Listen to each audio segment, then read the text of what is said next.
As African people, we love to keep our ancestors alive in our hearts and our minds. People have come before us who have done a tremendous work, and in their lives promote inspiration for the people. And so when they pass away, when they transition into the next realm, we do want to keep them in remembrance, keep their names alive, keep their memories alive, so that their work will never be in vain. So we pour libation, we use water upon the earth, and we call their names, and we remember their stories. We remember the inspiration and the things that they have given to us. Those of them that have sparked us to move forward in a positive manner. Those of them who have put forward in the universe beauty and positivity and hard work and perseverance. We want to remember them. We want to keep their names alive. We want to tell our children their stories. So when we call their names, we want to say Ashe, which means so be it. So I'm going to go to the plant on the side, and I will call the names of a few ancestors, and then I'm going to open it up to the community. And then for a minute or two, we want to call out names of those who have inspired you, those who have gone on before us, those whose shoulders that we stand on today. I would like to pour libation to Queen Yaya Santewa. And I would like to open it up and call those names of the ancestors who have inspired you, whose shoulders you stand on, who gives you the ability to get up in the morning and to move on and move forward in this oppressive society. Call their names. Willie Redmond. Ashe. Frank Gully. Ashe. Ashe. Amilcar Cabral. Ashe. Chancellor Williams. Ashe. Ashe. Ashe. Lonzie Johnson Jr. Ashe. Ashe. Nat Turner. Ashe. John Henry Clark. Ashe. Jimmy Grower. Ashe. That might seem strange to you. Walking the way Wearing that the I clothes walk, that I talking wear, the way hair that I talk dread might up make all me over seem my kind head, of dangerous don't you? too. Come over Well, here. let me step Let up me kind tap of on close your and say ears some a things second to or you. two. Then I make said your a thought second wisdom or two too. or three Start to is all jiggle I and need do to make you think feel about things these. that'll make a man or woman out of you. So Hold maybe your you weren't hand born high, to be a king or a open queen, your third but you know eye, you were and born to be someone crucial on the scene. recognize Respect the that your people in mission life and your that's got purpose your here back can in life, only and succeed who won't with put your out when you brothers and your under sisters attack in at life. your side. Let's start respecting one another. Let's start respecting one another. You don't know me. Know me. Know me. Know me. And know this. I am your sister. I'm going to, keeping with the theme of love, I'm going to read a poem called Giving Thanks and Praises. This is a poem I wrote when I was living in New Jersey not long ago. And I was on a different vibe, but I still feel this way many days, and I hope you do too. When I woke up this morning, I had love on my mind, a real strong feeling of love on my mind. I was feeling full to bursting with the most intense love of life, love of family. Love was swelling up inside of me like a water balloon, making me want to shower this love on the world. A world I love this day with all its good, bad, beauty, flaws, and imperfections. There was a grateful, loving feeling for the bus driver, the nice, clean bus, the iPod, listening, texting, email, checking, Kindle, paperback, newspaper, magazine, reading, talking loud on their cell phone, staring into space, heads lolling and nodding, passengers riding with me. I felt love for the beautiful country landscapes and busy, colorful city scenes along the route to my work. And oh, how I love my job today, because it provided me with money, which I love so much, and which makes my pleasant and peaceful life enriched and enables me to share with others. I knew this day would be filled with love, because when I woke up this morning, I had love on my mind and was giving thanks and praises to the Most High creative energy in the universe for love in all its many and varied forms, and for the realization that I am love. I am loved, and love is visible, tangible, and very, very real.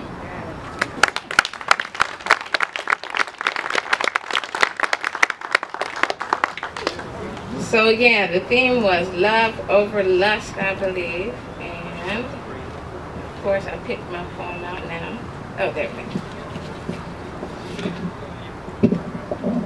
Black man, our history is no mystery. Together we birthed the world. You checking me, me balancing you. We worked the earth.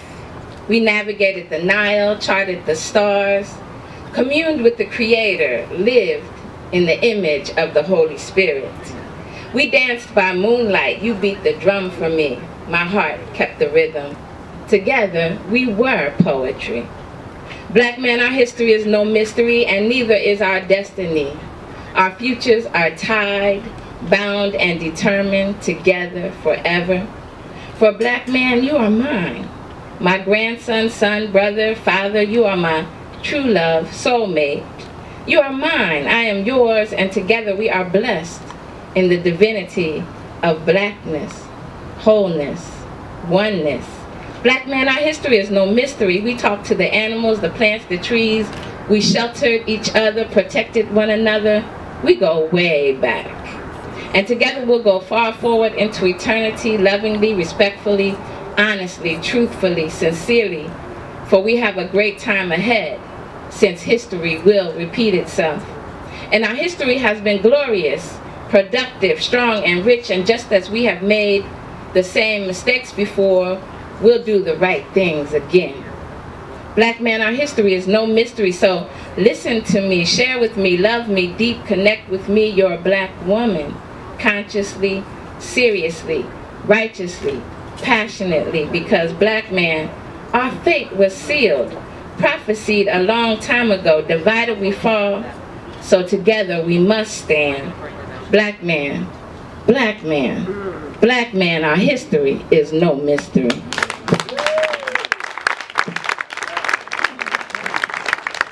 Can anybody hear me? Can anybody hear me? Does anybody feel me? Does anybody feel me? Listening to us? Is anybody listening to what's going on? We've got to stop hate before it's too late. With love, love, love, love, love. Can anybody hear me? Can anybody hear me? Does anybody feel me? Does anybody feel me?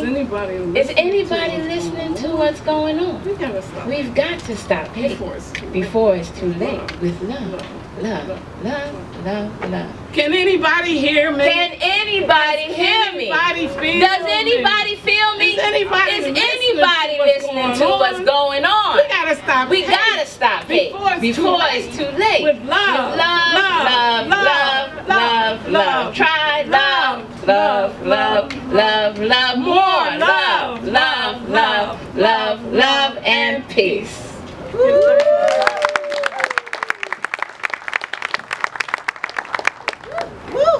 The powerhouse.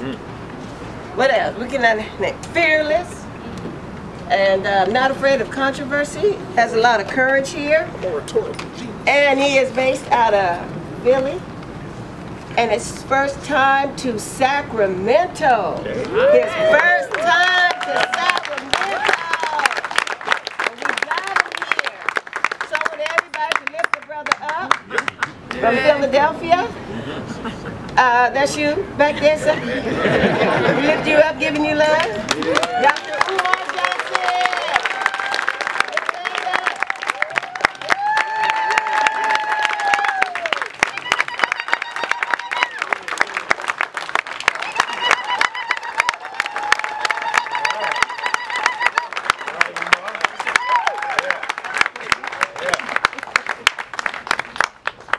We've been waiting for this, brother. It's an honor to be here. As Sister Bobby said, it's my first time to Sacramento. Not the last. Not the last. Took me 40 years to get here, but I got here. All right. For those of you who may not know who I am, I'm Dr. Umar Johnson. I'm a doctor of clinical psychology. I'm also a certified school psychologist, certified school principal. Just resigned from a principal job on Friday. I didn't want to take it in the first place, but I said, let me give it a shot, and the same nonsense that I talk about manifested itself, and so I can no longer be there.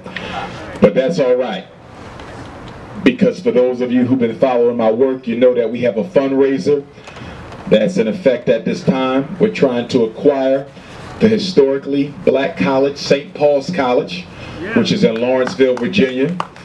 We're trying to raise $2 million to turn that college into the Frederick Douglass and Marcus Garvey RBG International Leadership Academy for African Boys. And so I would appreciate when you go home this evening, go to the website, drumarjohnsonschool.com, take down the mailing address and mail in a check or money order. We're trying to get to $2 million. Fundraiser has been going well for about 4 months now. We're at about a quarter of $1 million. $250,000 is where we are now, but we got a lot more ways to go. So I need all of you to donate, contribute. It's going to be an international school, so it'll be open to all African children, okay? And depending on how much revenue we amass, we may be able to have the school as a co-ed school for the boys and the girls simultaneously. Now, people ask the question, what is going to make the Fred Douglass Marcus Garvey Academy different from all the other schools that we have? We have some very good African-centered charter schools and African-centered independent schools, and we have some pretty good homeschool networks, and we got some okay mainstream schools. So people say, with all the thousands of schools in existence, what do we need with yours? Well, number one, quantity doesn't equal quality. And you can have 1 million of something, but if it's not the thing that you need, it doesn't matter how many there are. In my opinion, based on my expertise and my work and my travels, we have some good schools, but we don't have the school. We don't have the blueprint. I see a lot of schools that do a good job preparing black kids to work for white people.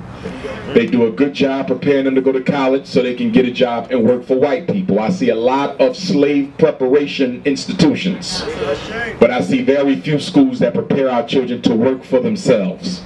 And that's what's going to be the difference. Our platform is going to be independent economic and political power. And to that end, in addition to math, in addition to science, in addition to language, in addition to history, we're going to teach our children agricultural and agronomical science. There is no culture without agriculture, and no matter how many college degrees you have, if you cannot sustain life in a disease-free way, you have been miseducated. And so that's going to be the first science. The second is going to be physical and dietary science, where we teach the children how to heal disease naturally without the intervention of Western medicine. We're going to teach them the art of medicine, meditation, naturopathy, herbology, etc. We want our children to graduate with the masterful knowledge of a Dr. Sebi or the masterful knowledge of a Laila Africa. That's where we want to get our children to. But the importance of agricultural science lies in the fact that it's one thing to know how to grow food, but it's something else totally different to know how to use food as an economic enterprise. So not only do our children need agricultural science so they can sustain their lives, but they also need it so they can sustain their economic growth and empires as well. We're also going to teach our children political and military science, which for me as a Garveyite and a Pan-African nationalist is very important, because I notice in the black community we're real high on history and culture, but we're not real high on politics and economics and military strategy. Worship in the past is not going to solve your problems. Building for the future is what's going to solve your problems. And so we're going to make sure our children understand white supremacy, what it is, how it exists, and to be able to identify it even if it comes in blackface. We're going to make sure our children understand why there's a mass incarceration war against black males, understand why there's a sexual confusion war directed at black children, understand why half the black men in America are unemployed, understand why black women are in the situation that they are in economically, politically, and otherwise, why we have a police brutality issue that sends almost no cop to jail for killing innocent black children. They have to understand where Ebola comes from, where AIDS comes from, where West Nile comes from, and where half the cancers that we suffer from come from. We're also going to teach them military science, how to shoot a gun, how to clean it, how to store it, how to protect it from unsafe usage. That's very important, because a lot of us don't like to deal with the military aspect of things.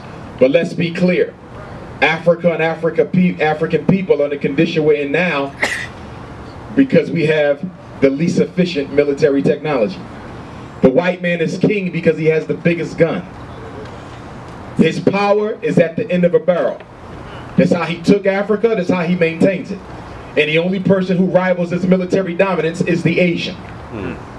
The Asia, China, is the largest manufacturer of small arms on the planet. So it's no coincidence that the Asians and the Europeans run things, because they have perfected their military technology while many of us were just sitting around praying and hoping. So there's some things that we have to change. In fact, we need a whole new paradigm as we go forward. The paradigm that took us through slavery didn't work to get us through civil rights. The paradigm that got us through civil rights will not work to get you through black power. What got us through black power will not work to get us through the turbulent 21st century. We have to do a lot of shifting of agendas, shifting of priorities, and shifting of mindset. And that's why the Fred Douglass and Marcus Garvey Academy is going to be so important. Our next science is going to be economic and financial science, the grand Achilles heel of the Negro. We have all the books, all the DVDs, all the trips to Kemet, all the knowledge you can fit in one lifetime, and own absolutely almost nothing. I say almost nothing because we're standing in a black franchise right now. But we're not doing well economically. When we came out of slavery in 1865, for those of us who were descendants of enslaved Africans, because I understand not everyone was, I was, we owned 0.5% of all the wealth in America in 1865. Well, next year in 2015, we celebrate 150 years since the 13th Amendment. 150 years since slavery, and black people still own only 0.5% of all the wealth in America. So in 150 years, your wealth ownership hasn't climbed a 0.5%. Our children have to understand why, and they have to understand how we go about changing that unorthodox political economy in which we find ourselves. That means we have to change the beliefs. Many of us were raised on a diet that the want of money was the devil's workshop. That the root of all evil was the love of money. So untrue. The root of all evil is not having no damn money. When you go home at night, you're not ducking from rich people. You're ducking from people who go without. And so we have to change black people's repulsion to having money. That's why so many of us like to spend it as soon as we get it, because we've been conditioned through church and religion and mosque and everything else that money is bad. But if you know how to use money, money can be quite good. So we have to get over our repulsion to economic efficiency. So when your child finishes the 9th grade at FDMG, they will have their own business plan. When they finish the 10th grade, they will have mastered the stock market, not just New York, not just China, but South Africa, Nigeria, and London as well.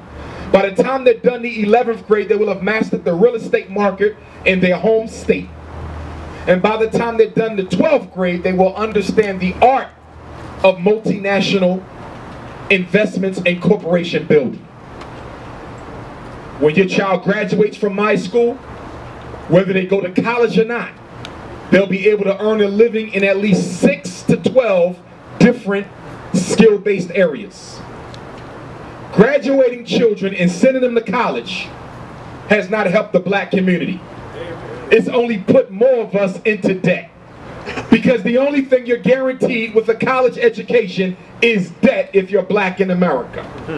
I can say that, many of you know it because you got college degrees just like me and you're still paying off the loans.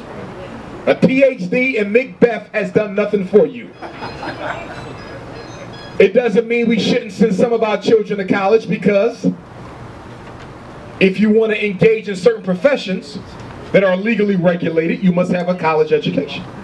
So if you want to be a doctor, lawyer, psychologist, educator, there's no getting around it. You must get a college education.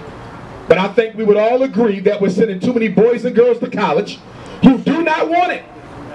But we're sending them anyway because it looks like they know what they want to do with the rest of their life. And so you send your son or your daughter to UCLA or San Diego State, $30,000 a year, and they drop out after 2 years, and now you're angry at them for dropping out on your money. But you really should be angry with yourself, because you know that you did not raise those children with the discipline necessary to finish that program. They came out of your house. So if they dropped out because mommy or daddy didn't give them the tenacity necessary to go away to school and complete the program. So the anger should not be at them, it should be at you. Because what is the #1 responsibility of a black parent, especially one raising an African boy? Discipline. If he does not have it when he leaves your house, white supremacy will be waiting to gobble and swallow him up. Too many of us are raising boys who don't have the discipline. And why do we do such a terrible job teaching discipline? Because you can't teach what you don't have. And a lot of us don't have no discipline. So how do you raise a disciplined child in an undisciplined home? How does an emotionally undisciplined parent raise an emotionally disciplined child? You can only get butter from butter and water from water, and failure comes from failure. So we have to start looking a lot more closely at how we do things. People ask me, why do you want a residential school? Why can't the children just come back home at night? I want my babies at home with me. Well, therein lies part of the problem. Because you're under a psychosis called post-traumatic slavery disease. It's contagious. Your children catch it from you. They catch your spending habits from you. They catch your low self-esteem from you. They catch your European standards of beauty from you. They catch their white Jesus from you. You are contagious to the next generation's success. And so I want the school to be residential because I need them 24 hours a day so we can decontaminate and detox the unconscious of the African child. So the school I'm building don't exist. And if you can find it, let me know. And I'll find something better to do with my time. Until then, stop looking for excuses for why you don't want to write that check and support what we're trying to do. Because you got hair you want to buy and white women you want to date. 2 more sciences. The first one is the science of the black family and the black community. Science of the black family and the black community, where we teach our children how to go into black communities and organize people who don't want to be organized. For those of you on the front lines, you know exactly what I'm talking about. You're the only organizer in the world who's working with people who could care less. So there's a science to how you get their attention. We're going to teach our boys how to respect our daughters. Teach our daughters how to respect our boys. Make sure our young men understand that the black woman was the first symbol ever used for God on earth before we ever called God a he. She was a she for 2 million years. We want them to understand why the woman has a 28-day cycle that corresponds to the 28-day cycle of the moon. Why the black woman is considered the mother of all water, which relates to the fact that she carries a baby in water for 9 months. They have to understand the divinity of one another. And the last science will be the science of African spirituality and cosmology. That means we want to teach ancestral veneration.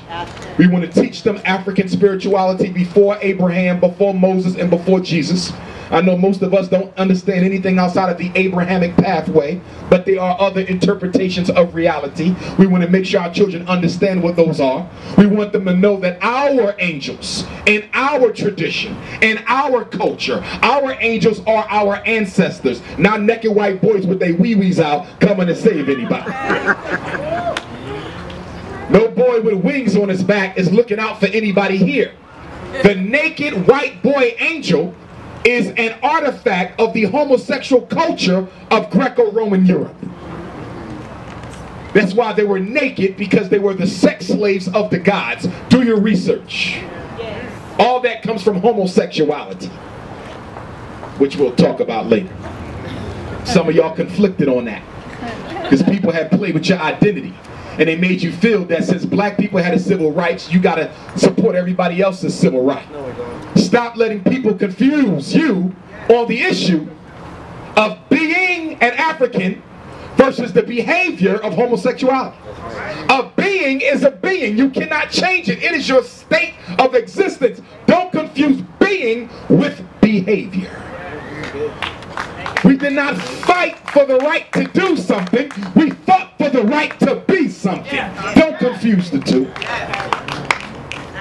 Black people running around supporting every color under the sun but their own. We are for the Latino struggle. We are for the gay struggle. We are for the white female struggle. We are for the illegal immigrant struggle.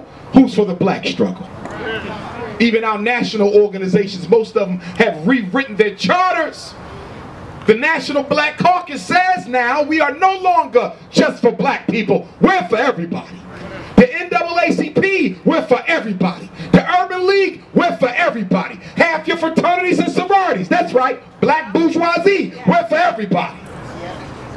How are you going to be for everybody and still be for yourself? You're the only people who want to love everybody else except yourself. Black people are totally separatists when it comes to each other and totally integrationists when it comes to another group.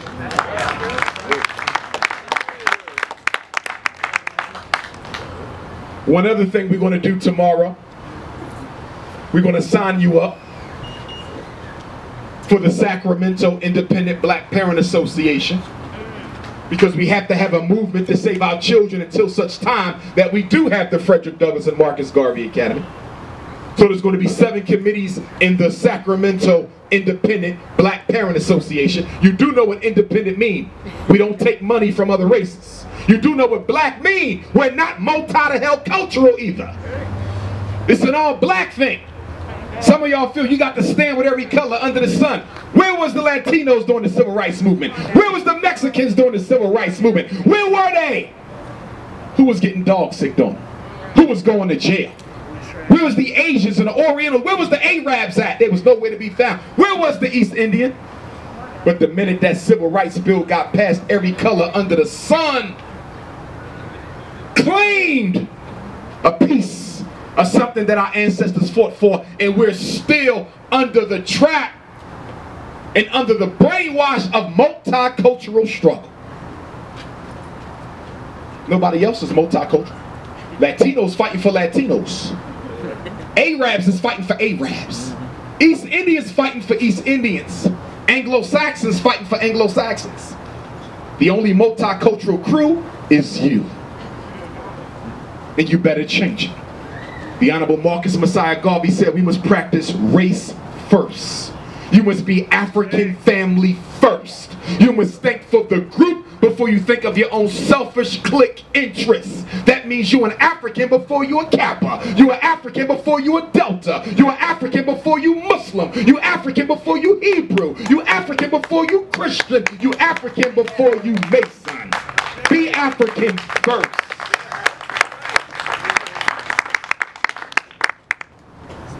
And we'll talk about the black bourgeoisie tomorrow. And I know it's a few of you here, because you follow me wherever I go to see what I'm going to say. And your ass trifle. Any educated group of Negroes, who are not an argument for their people and an argument against their people, are beneath contempt. Some preachers, but not all. Some politicians, but not all. Some educators, but not all. Some media personalities, but not all. Some community leaders, but not all. Who rather than fight for the best interests of black Sacramento, would rather do the bidding of the master class by keeping the masters in their place. And you get your few dirty pieces of silver by proving to the power structure that you can keep the Negroes dumb, deaf, and blind. White supremacy might be the worst enemy of Africans, but the bourgeoisie is at a close second. Okay. So you should send your resume to FDMG Resumes. FDMG, that's the acronym for Fred Douglass, Marcus Garvey, Resumes, RESUMES @gmail.com. FDMG Resumes @gmail.com. Please include a cover letter. Doesn't have to be long, but tell me how you feel you can think. How do you feel you think you can benefit our children by working at the school? I just ask that you fulfill 2 requirements if you're going to send me a resume. 2 requirements. Because you are going to be role models at the school, so 2 requirements. Number 1, you cannot be sexually confused. You can practice your freedom somewhere the hell else, but not at my school. It ain't that type of party. That's right. No floating, no showboat. That's right. Number 2, your husband, your wife, your partner, your mate, whatever you want to call them, better look like your mother or your father or stay the hell away from me. I do not support interracial marriage. I do not ascribe to that foolishness. How the hell you going to be a teacher of black boys married to a white woman? It ain't that type of party. Stay your ass in Sacramento. Be multicultural in Sacramento. But you come to the FDMG Academy, we are 100% unapologetically African. I heard y'all real multicultural in California. Y'all accept everything out here. In fact, whenever they want to push something new on black people, they bring it out here first. For my ladies, the Anna Douglas and Amy Garvey Academy for Young Women will be a naughty by nature institution. It will be a happy to be nappy organization. That means no girl will come to my school, no woman will work there who isn't wearing Mother's Nature's hair. There will be no perm on my campus. There will be no wig, no weave, no extension, no straightening comb, hair color, or Jerry Curl. Hallelujah. You must be Nazi by nature. Now you got some time to get your new growth on. Because the school ain't going to be open for about another year. So even if you Jerry Curl now, you can send your resume in and start getting that new growth in. Because you know how that perm eats your scalp up. You got a bald spot in the back, 2 on the side. So get yourself together. And people always ask, what difference does it make my daughter's hairstyle? What that got to do with a decent education, everything, black family? Because the young black girl's #1 war is her beauty standard. Every day she wake up, she's being told she gotta look like a white woman in order to be attractive. Right. And unfortunately, her mother is the manifestation of that belief. I always tell black women, they say, well, these brothers keep running around with the white women. I said, well, I agree with you, it's wrong, it's not acceptable. It's deplorable, it's disrespectful. However now, if you grow up in a house where your mother spends the greater portion of her disposable income trying to look like a European female, doesn't it make sense that when he's old enough to find a wife, he would get the real thing instead of settling for the bootleg version?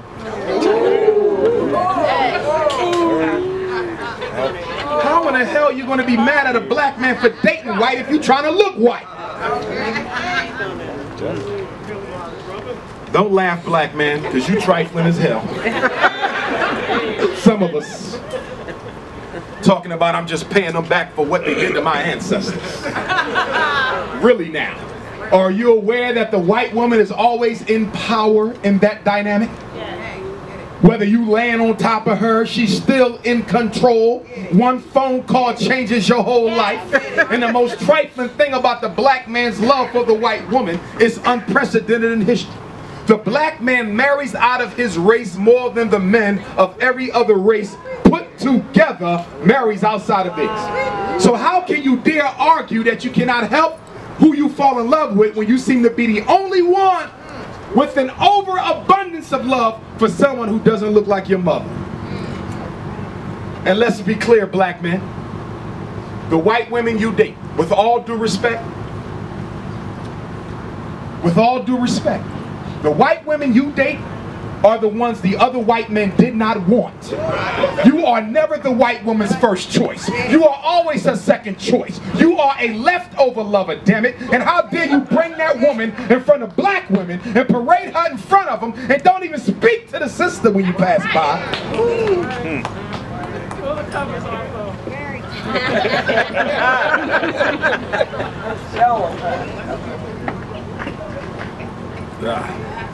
Okay, let's go. Relationships.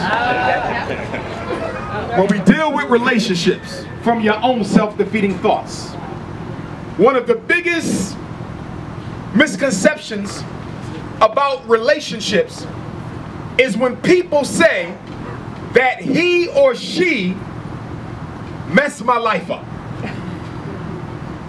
Therapeutically speaking, I would beg to differ. Your life was already messed up. Right.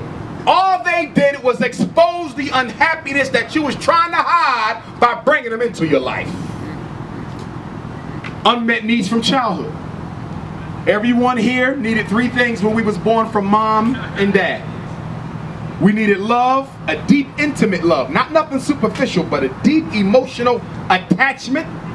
We needed to be able to trust our mothers and fathers, and we needed them to be able to reciprocate, to give to us what we gave to them. Love, trust, reciprocity.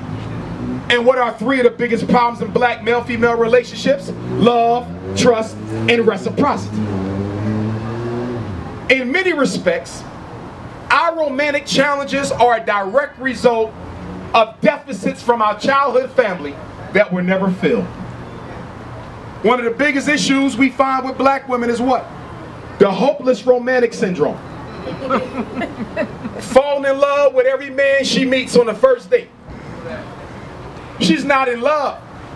She's looking for that masculine validation that normally comes from dad, but because he wasn't there, she searches for it in another male symbol. What's one of the biggest issues we find in adult brothers? Trusting their women. Because mother was so untrusting in one aspect or another. And then reciprocity, the ability to give and receive on an equal footing. How many of you ever dated a stingy ass person? You did everything for them, they did nothing for you. Their birthday came around, nice cake. Let's go out, take you to the show, let's go see Lionel Richie. Stop laughing at Lionel Richie. Your birthday came around, you got a tweet, or a text, or an Instagram. And you say, why does this person not treat me the way I treat them? Is it possible they grew up in a house where there was no give and take? They grew up in a family where if they didn't get down to breakfast on time, somebody ate it. So no one takes advantage of you like others did in childhood. What am I saying? I'm saying that for many of us, our relationship destiny path was preordained by the example our mothers and fathers set for us. You're not doomed to repeat it. Only if you do not understand, accept, and embrace how it affects the way you view the opposite sex. One of the biggest problems I see in relationships is brothers and sisters taking advice from people who don't got one. Sisters, wink, wink. Or don't have a healthy one. Now listen to me, black man. Your father might love you to death. But if your father has had failure after failure after failure at relationship, you cannot take advice from that man. He's too bitter. He's too presumptuous. He's too biased based on his own experience that he's going to do what? Poison your mind against black women. Sister, misery loves company. And although your auntie and your grandmama or your mama loves you deep down inside, if you get married and move away, who would they spend their afternoons with? So you have to only take advice from people who have been successfully living the relationship life. We are predisposed to take it from folks who don't know anything about what they're talking about. And then we have to talk about materialism. We're caught up in European Western capitalism, which says that when we choose a husband or a wife, we have to take into account their materialistic situation. So a lot of sisters look at the brother and say, how much is he worth? What kind of car does he drive? What kind of house? Brothers look at the sister, they say the same thing. How many degrees she got, what she bringing to the table. Don't get me wrong, it's relevant. It is very relevant. But it should not be the overarching characteristic in your determination to date somebody. Have you ever figured for once that maybe your life mate is somebody who don't have a degree at all? Black man, have you ever figured the possibility that the woman of your dreams might already have 2 or 3 children of her own?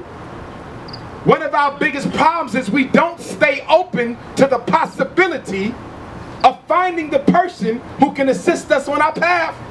Most of us have already created this person, this invisible archetype of the husband I want. You drew him up, 6-pack abs, handsome, Rolls Royce, big house, 8 degrees. I got 6, let me say 8 degrees. But the man of your dream sister might not come in that particular look. Fellas, we do the same thing. Small waist, big backside, nice smile. She be bouncing with it. But what you gotta realize is once you get that queen, 5 babies, the bounce gonna stop. She ain't gonna look that good after 5 children. He said only 2. Dang. We got a traumatized brother over here. My point is, you can't choose people based on superficial qualities. Now let's talk about post-traumatic relationship disorder. Moving on too fast when you know you're still attached to another person. Sometimes we call it the rebound. Post-traumatic relationship disorder is an artifact of people who don't like being alone.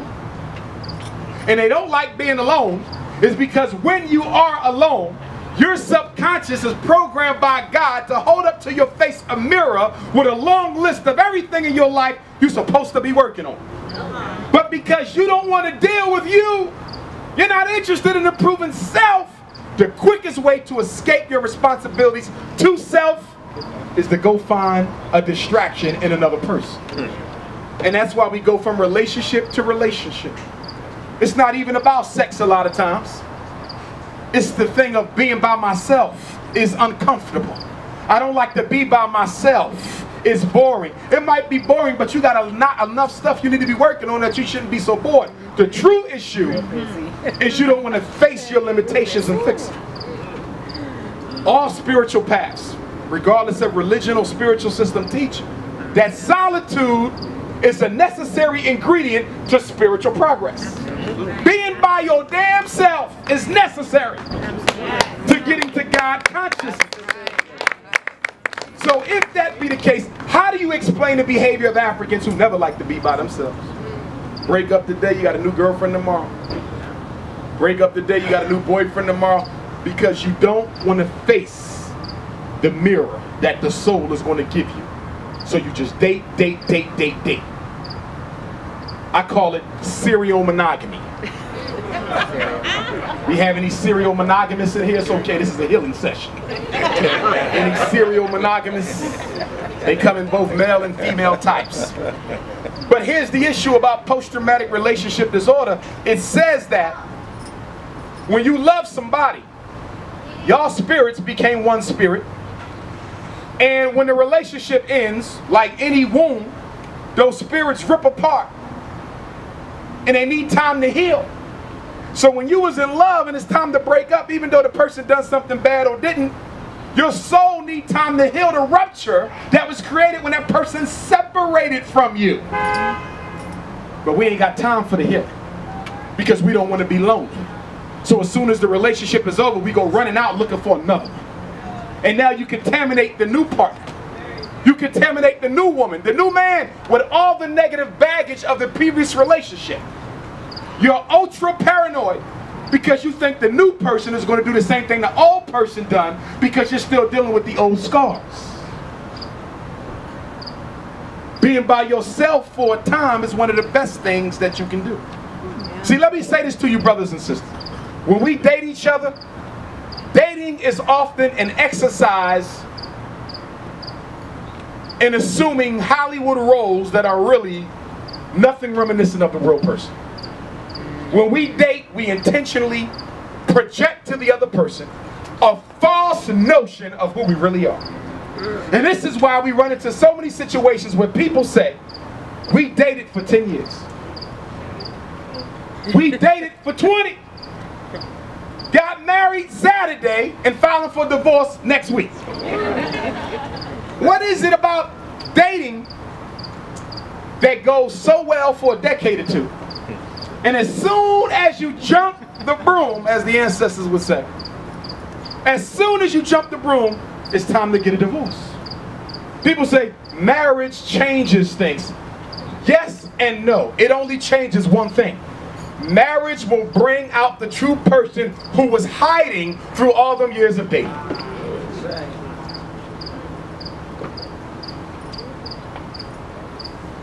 Getting married isn't the problem.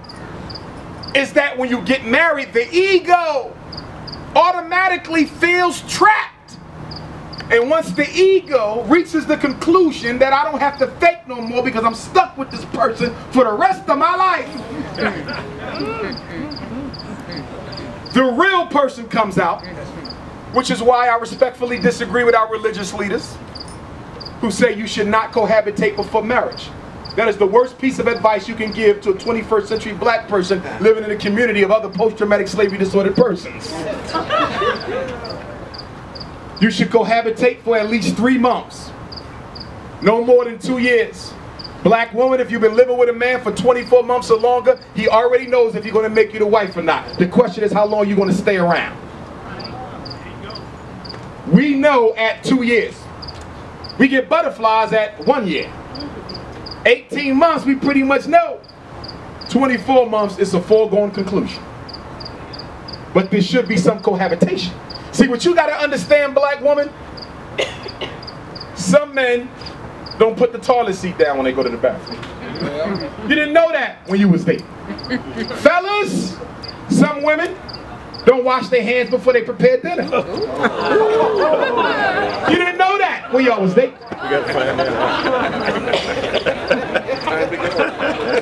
Ladies, some men don't take out the trash, and some men don't fix the flat tire. If you call him up and say you have a flat, he will call AAA for you and tell you to text him when you're on your way home because he's watching the game. Fellas, not all women wash up every day. Some sisters are into the natural movement where they conserve water and they use 12 drips a week. You didn't know that when you was dating, but you know now. My point is, when you live under the same roof with people, you see things you would have never saw no matter how many years y'all was dating. Dating is easy. Pick them up, go eat, go to the concert, go to a movie, bake a cookie, take them back home. That's easy. 10 years of that is easy. 20 years of that is easy. And occasional spending the night, that's easy. But when you got to live there day after day, you start seeing people pain bodies manifest. What is the pain body? We all have it. Pain body is a repository. It's an auric field of all the negative relationship experiences you've ever had. Mom, dad, ex-husband, ex-wife, boyfriend, girlfriend, baby mom, baby dad. Anybody who let you down emotionally. That experience is stored in your pain body. But your pain body stays asleep until something happens that wakes it the hell up. That's why when people tell me, Dr. Umar, I found the perfect woman. We've been dating for 10 years, never lived together. We've been dating for 10 years and we've never had an argument. And I'm sitting there saying to myself, there's not a person walking this earth who don't have some bad days. And if you've never seen your potential partner's bad days, you don't know that person. Are y'all following me? We all have that other side. Ain't no faking it. You don't marry somebody until you've seen that other side so you can determine whether or not you can live with it when it wakes up. You ever date somebody who had such a pain body that when they really got ticked off, you had to move out the house for a month? And ladies, you got to be really careful because domestic violence is a big issue in the black community. Too many black women being beat on in religion and out of religion. One of my biggest issues with the religious groups, all of them, ain't none better than the rest. They're too tolerant of religious domestic violence. And I can speak on that because I'm a therapist. I done went to so many imams and pastors and rabbis and this and great king this. You know one of your members is beating his wife daily. Oh, well, they took an oath before the Lord. It's none of my business. You damn coward. We got a big issue. God didn't intend for that woman to get beat on. And sisters, you got to do a better job of supporting other sisters through them types of situations. I argue that one of the reasons we have such a big domestic violence problem is because we got a big sisterhood problem. Sisters ain't got sisters they can turn to. Don't get me wrong, brothers got issues. We got a big ego thing we got to work. Old lion, young lion, this lion, that lion. We got issues. But see, the thing with a black man, me and him can have a problem. A big problem. Ego-based, as it usually is with brothers. 5 years will go by, I will see him walking down the street. We will shake hands and start over. Am I wrong, fellas? All right. There's a certain amount of, we got time limits on our problems. We have like a 3 to 5 year time limit. After 5 years, no matter what problem we had, we met, it's over, start fresh. Not with the sisters. Y'all have no term limits to y'all nonsense. She could have took her boyfriend in 8th grade. She could run into her at Whole Foods at 8. And they got to slug it out. The pettiness between the black women is something that you sisters have to solve on your own. Y'all gotta have us all sisters convention and sit down and talk about the issues. I remember I used to have my Pan-African Boy Scouts program. Whenever I needed men to volunteer, it was easy to get brothers to volunteer to work with the young brothers. It was easy. But when I had my Pan-African Girl Scouts program, it was hard to recruit sisters to work. Oh no, she thinks she grown. She's smelling herself. She thinks she's cuter than me. Well, she is cuter than you. She's 14 and you're 50. Get over it. But the competition is so intense between the age groups. If I need a mentor, I can get me an elder brother to mentor me. A sister need a mentor. It can be difficult. Because the first thing the older sister gonna do is size her up to see whether or not she doing better at that point in her life than where she was. So instead of the 50 and 60-year-old queens mentoring the 30s and 40s, and the 30s and 40s mentoring the 20s and the teens, you got beef. Which leads to a lot of loneliness amongst black females. When you study your potential mate, you have to study their value system. We have this thing that says we have to be similar in most domains. I don't agree with that. You do not have to be the carbon copy of your partner. I don't agree with that. Y'all need to be carbon copies, though, of each other's value system, because you can run into trouble. So, for example, I'm a psychologist, she's a psychologist. I'm a Pan-Africanist, she's a Pan-Africanist. Her parents were married, my parents are married. It looks like we evenly yoked, but we not. Because I like to save money and she like to spend it. She think I should be home on the weekends with her and the children playing family, and I think I should be able to hang out with my homies all weekend. She come from a big family where mom and dad and auntie and uncle can come to the house whenever they want and drop in. But I was a foster child. I don't even know my parents. And I don't want to see none of her relatives because I get jealous at the fact she got a connection with her bloodline, kith and kin, and I don't have one. Study people values. You ain't got to ask them for them. You just study and sit back and you'll see what's going on. First thing I do, I date a sister, I got to do 2 assessments. Pocketbook and shoes. I got to see if I can afford that life. Every day I'm writing it down, Gucci Gabbana bag. This Claiborne bag, the big one. Because see, I'm not a materialistic person, and I don't want my children being raised by a materialistic woman. That's called values.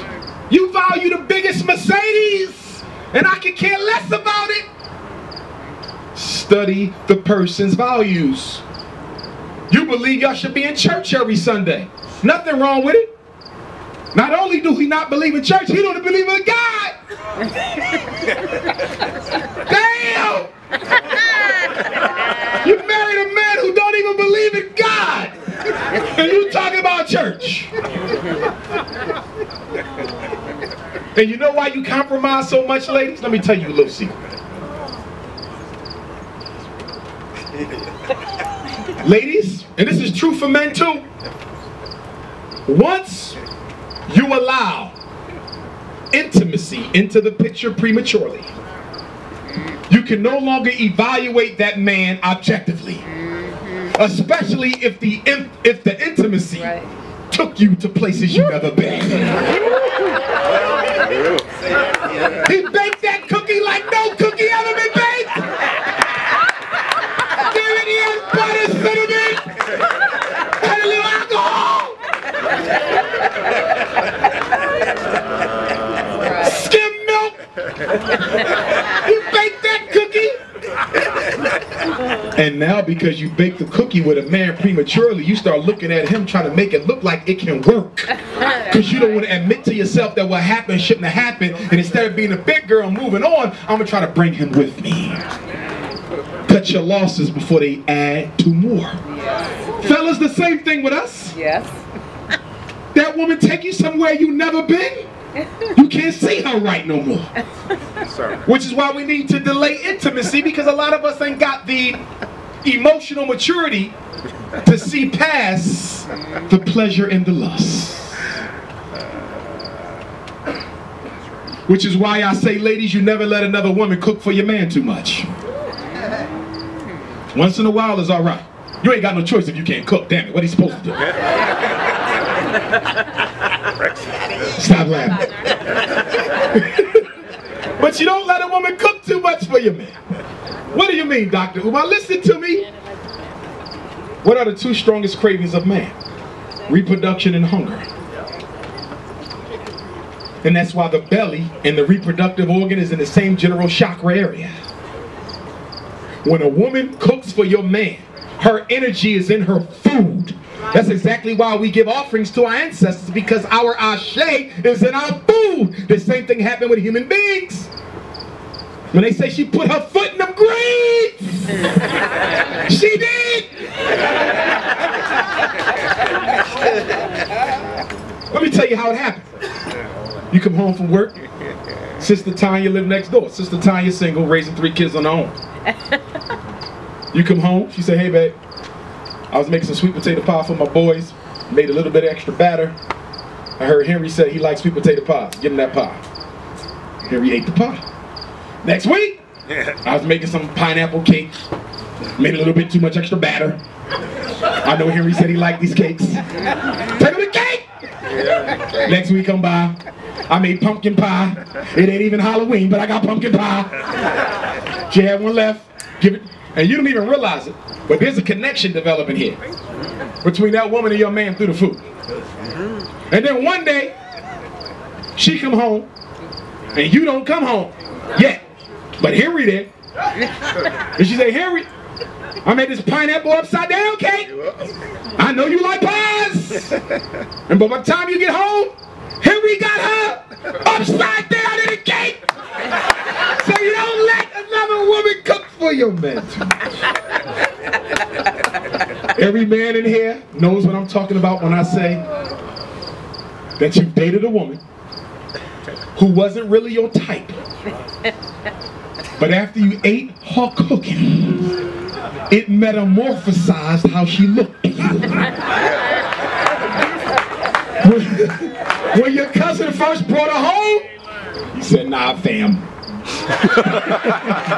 I'm cool, dog.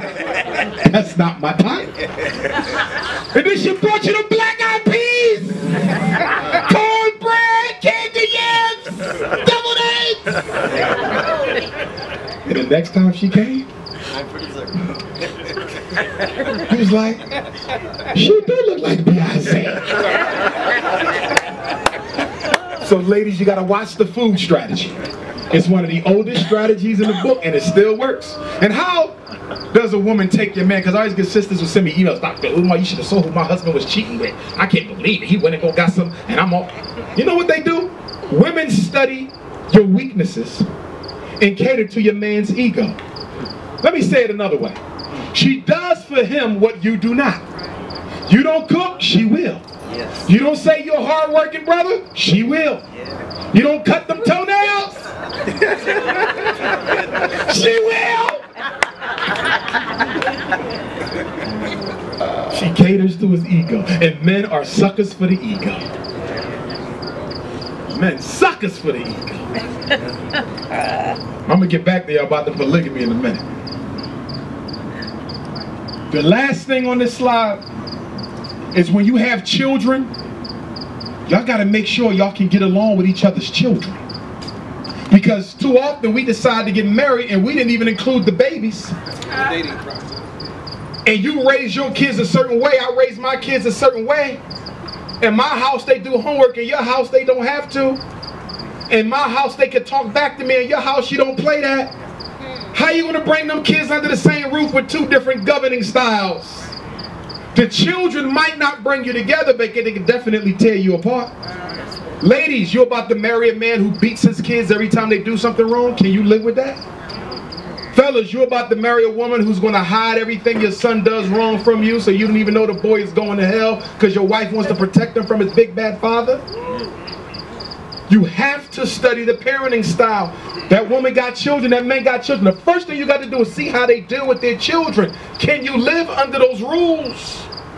And then some of us got this thing where we don't want our new partner chastising our child. That's my baby, not yours. You got. But no black man is going to sit in a house and watch a teenage boy and expect to tolerate that because she said it's okay. A man can't do that. And that's why, ladies, you got to get your boys in order before you bring a real man in the house. And men, we got to get our daughters in order because them daughters can be trifling as hell to a woman. But bringing a new adult into the life of a child can be a very traumatizing thing, so you need to prepare the child. If it's one thing we do wrong, for those of us who have children, I have 2 daughters. If it's one thing we do wrong, we introduce new partners into our children's lives without even preparing them for it. Your daughter found out you got a boyfriend when he shows up. Your son realized you got a new wife when she shows up. No conversation, no nothing. That's wrong. That's wrong. And then when you break up with each other, sometimes you have to break up. It happens. You should try to fight to preserve something if it's worth preserving, but if you got to go your separate ways, do the children a favor. And sit down and have a conversation with them before you leave, not after. If you're breaking up, y'all sit down, y'all bring the children in. You might talk to the children one by one if the ages are spread out. Because the questions of a 5-year-old are going to be totally different than the questions of a 15-year-old. And he said, look, me and your mom, we can no longer work together on some things, but we still respect each other and care about each other. I'm always going to love her, but sometimes adults got to go their own separate ways, but we still love y'all to death. Y'all mean the most to us. Do y'all have any questions about this situation going forward? We know it's going to be a little bit rocky for you guys because you're used to waking up with daddy or mommy in the house, and now I won't be waking up in the house, but we want you to know that you are what matters most to us. How can we make this easier for you guys? Do you have any questions? What's wrong with that? Oh no, I'm not sitting next to him. How can you lay the hell down and make a child, but you ain't got enough respect for the child to sit down and tell them what's about to happen before you spring it on them like that? Let them prepare for that. 2 weeks, daddy going to be moving out. 30 days, mommy going to be moving out. Give them some time to prepare. You just walk out and they find out when they find out. I'm running across so many young children now, they say I'm not even getting married. Why? My mommy and daddy showed me marriage ain't nothing good for black folks. Telling you what they say, I'm not getting married, boys and girls, I'm not going through that. We got to do a better job of handling conflict and stop putting the children against the other parent. We good for that. Every other therapy case, the mother wanted the father on her side, the dad wanted the daughter on his side. You don't make a child choose between their parents because they are the sum total of both of you. Simple stuff. But in post-traumatic slavery disorder people, it gets complicated.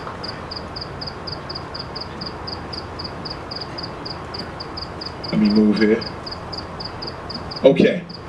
There's 3 attachment styles, primarily when we date. Secure, anxious, and insecure. Now let me ask you a question. Answer to yourself. What kind of attachment did you have with your parents? Did you have a secure attachment? When daddy dropped you off and he said he was coming back at 4, he showed up at 4, not 4 weeks later?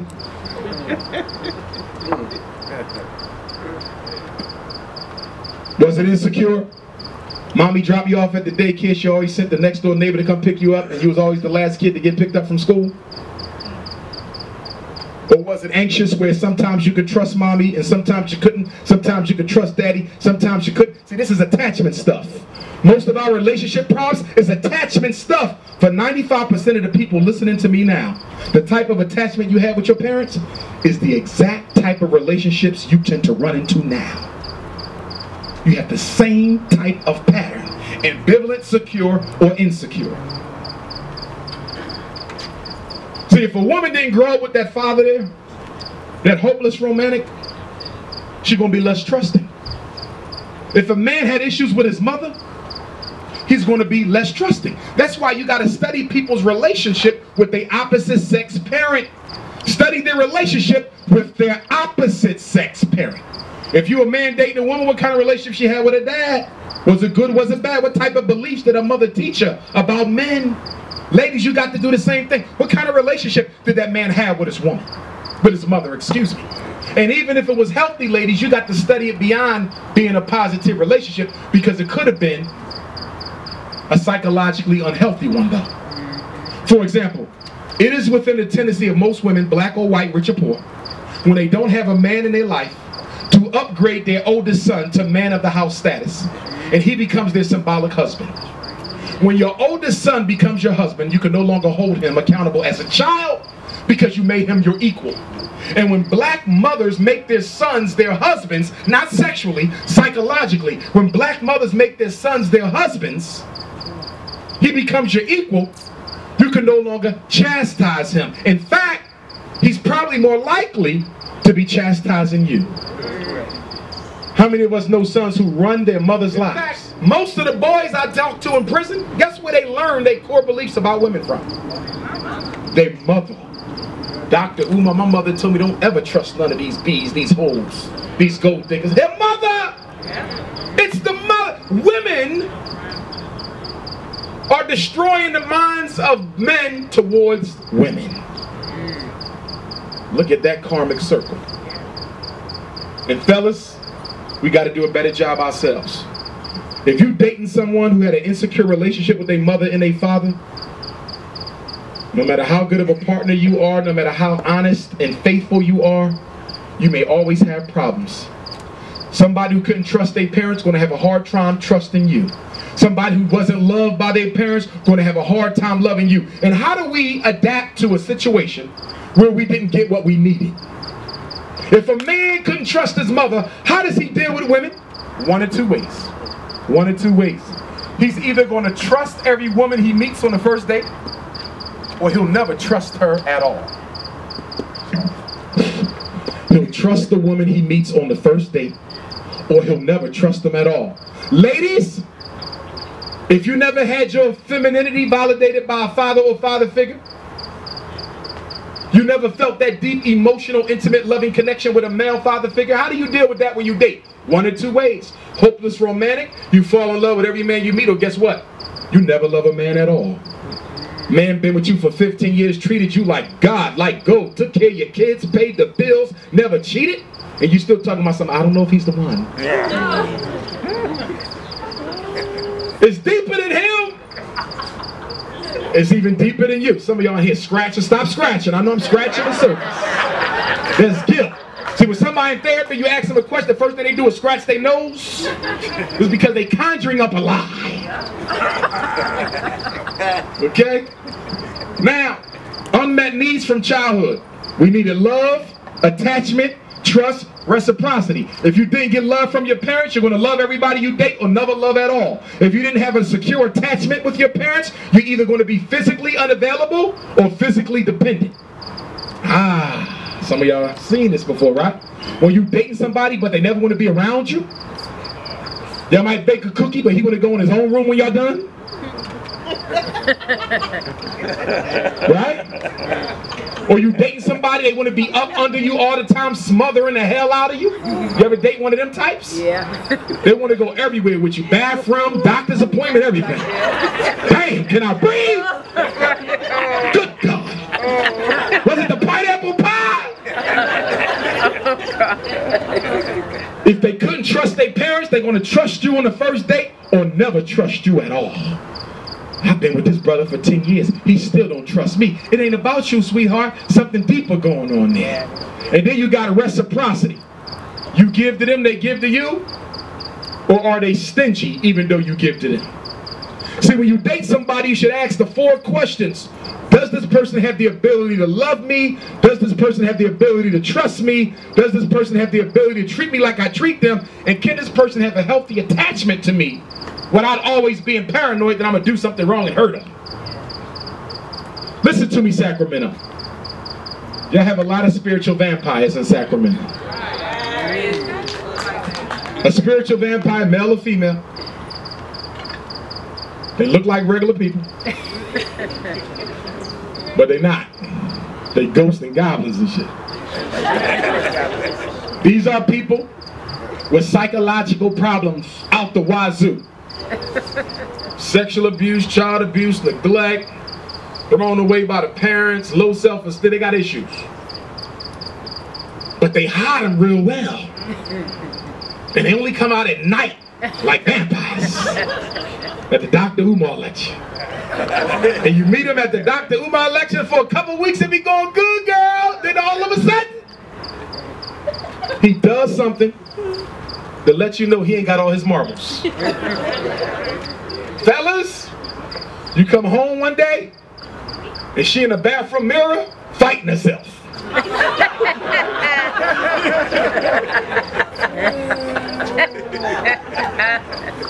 Ladies, you come home, he in the shower cursing himself out. I told you he was a dumbass. You got a vampire on your hands. And the one thing about a vampire, spiritual vampire, this is real talk. They will drain you of life energy if you let them stick around, because a psychologically unhealthy person is a selfish ass person. They can't take care of your needs because their needs is the only one they see. That's right. There's no way you can be in a relationship with a psychologically unhealthy person and it be a fulfilling back and forth reciprocal relationship. Impossible. Somebody with low self-esteem, their issues is the only one they see. They never see you. Somebody with bipolar, borderline, any other issue, they never see you. Always only seeing themselves. Look at that. Now, we all got a little baggage. Nobody's perfect. But when it gets to the point where you scared to go to sleep next to that person, okay? And I tell you, when you date somebody, it's real easy to find out if they're cuckoo for Cocoa Puffs. Because they never blink. You've been on a date 5 times, he ain't blinked yet. Wind blowing and everything. Hey, baby, what you want to go eat? You know when you're dealing with a psycho because you get a little tingle. Like, something ain't right with this person. Get out of there! Or you catch a vampire.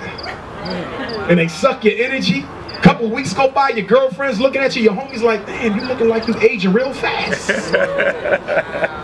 Man, you just turned 40, you looking 68 in 2 weeks.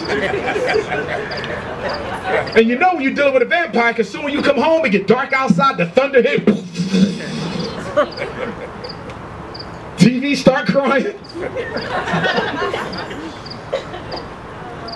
Listen, stop bringing other people's dirty laundry home. Stop it. Some of y'all got that in y'all. We're going to talk about that in a minute, the healers. We want to heal people. We like these self-made psychologists. We can fix everybody's problems. You ain't even fixed your own yet. How you going to fix his? Talking about I'm going to save him from alcoholism. But you addicted to cigarettes? Crazy? Let's talk about it. Then we talk about the main values, saving versus spending, family versus friends, regular intimacy versus non-intimacy. Now for my married sisters, this is a big complaint amongst married men. They say once they get married, y'all shut down the stove, disconnect the stove. When y'all was dating, y'all baked a few cookies a week. Got married, he get a cookie a month. That's why he shaved his eyebrows off and won't blink no more. Going to church, small family versus big family. I got a situation now. Brother emailed me, his wife got her tubes tied before they got married. Didn't tell him. He wanted a big family. She tied her tubes, clipped and burnt. And so now, they said they want to have a conversation with me. I can't believe she did that to that man. It's the stuff we do with each other. Play games, trap people into lifetime commitments. And what y'all need to understand, people ain't going for that stuff no more. You got to be careful on these streets. Okay? Some people will cut your ass quick out here. Okay? So be careful with that kind of stuff. Not everybody can deal with that type of disappointment. That's why the prisons is filled up. Women slicing up men, men slicing up women. Be careful who you play with. All right? Some people can't get over it like that. Now, let's talk about the types of men and women we need to look out for. Ladies, let's talk about the types of men you need to be on the lookout for. Now, most brothers in Sacramento are good brothers. They treat y'all good out here, right? The brothers treat y'all good? Yeah.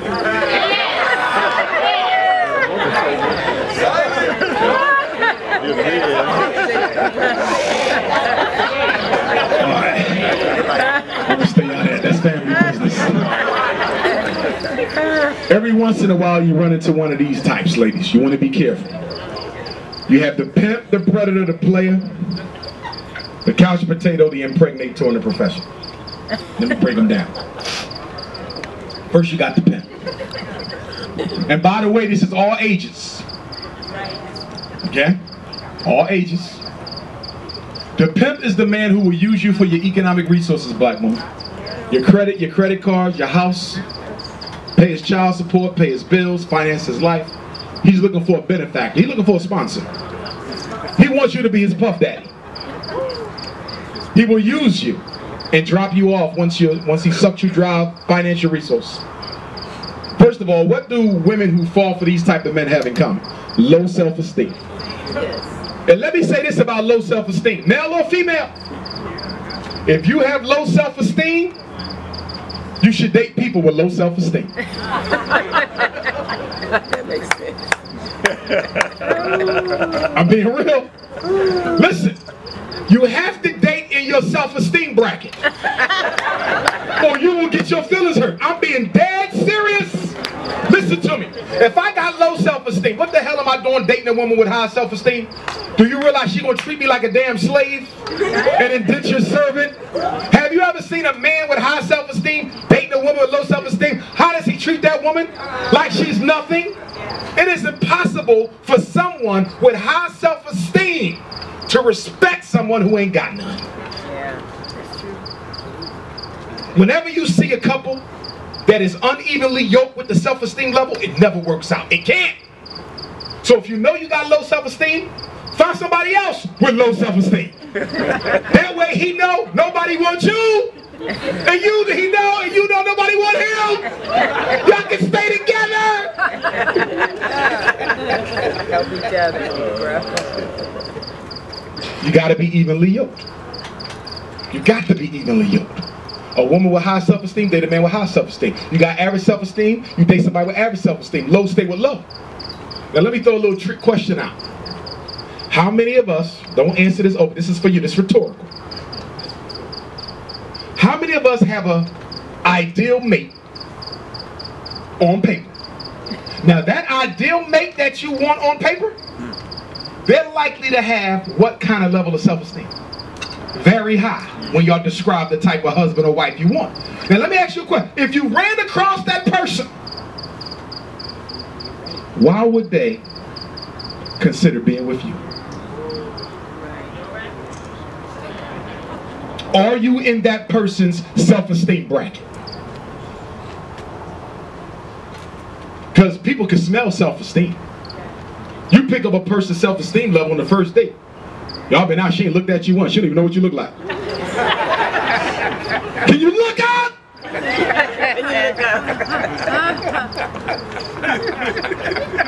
This is real. I'm giving it to y'all straight. So that's the pick. He want to use you for your money. Then you got the predator. Excuse me, not the predator, the player. Let's do the player next. Player, the opposite of the pimp. He don't want your money. He got his own car. He got his own house. He don't need nothing you got except one thing. The one thing. The immortal cookie of Sacramento. He is a Sacramento cookie monster. He want butter almond, butter pecan fudge, sweet brown sugar, lemon cookies. He's a cookie monster. He running all over Sacramento sampling cookies.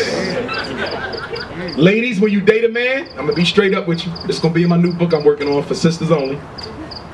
When you date a man, you got to study us to see if we a player for the moment or a player for life. Most men, it's true, most men got a couple women. But when he finds the woman, he cut the rest of them off. I found her, I'm cool, turn his player card in, here you go, cut it up, shred it up, and he done. Some men can't do that. Some men were so conditioned by men when they were growing up that you never just have one woman. That he will be a player for the rest of his life, no matter how good you are. And the same thing applies to men. Some women, they find a good man, they can cut off any other friends they had. But some women were so conditioned not to trust men that they always keep something on the side. That's why you got to study people. 85-year-old grandfather, he's still out there pimping. That's right, I see it. That's right. He still got his player card from 1920, black and white photo!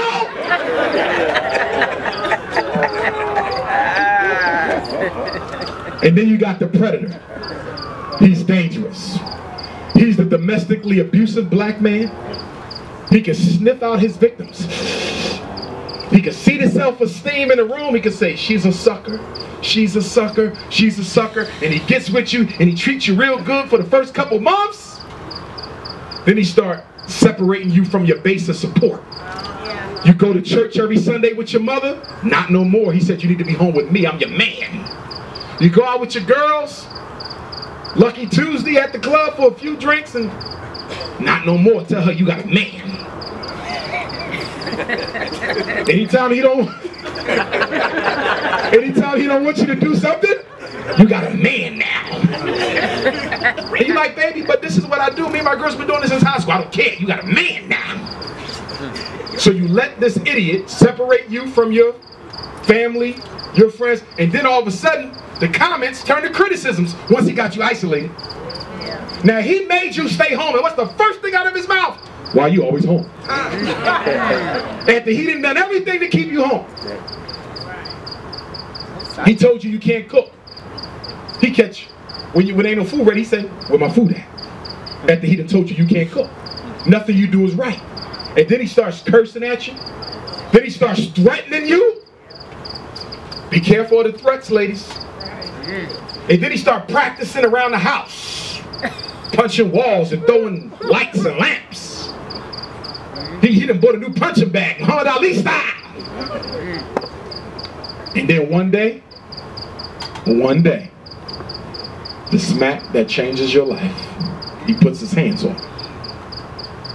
Ladies, I'm gonna tell you, as a therapist, as a brother, as a black man, if a man hits you once, you will be hit again. Because the impulse to hit a woman isn't something that somebody just wakes up with. You don't just get up one day and say, you know what, I think I'm gonna hit her today. That ain't what you do. That's something that's been in here. Most men who beat women were raised in houses where the women got beat.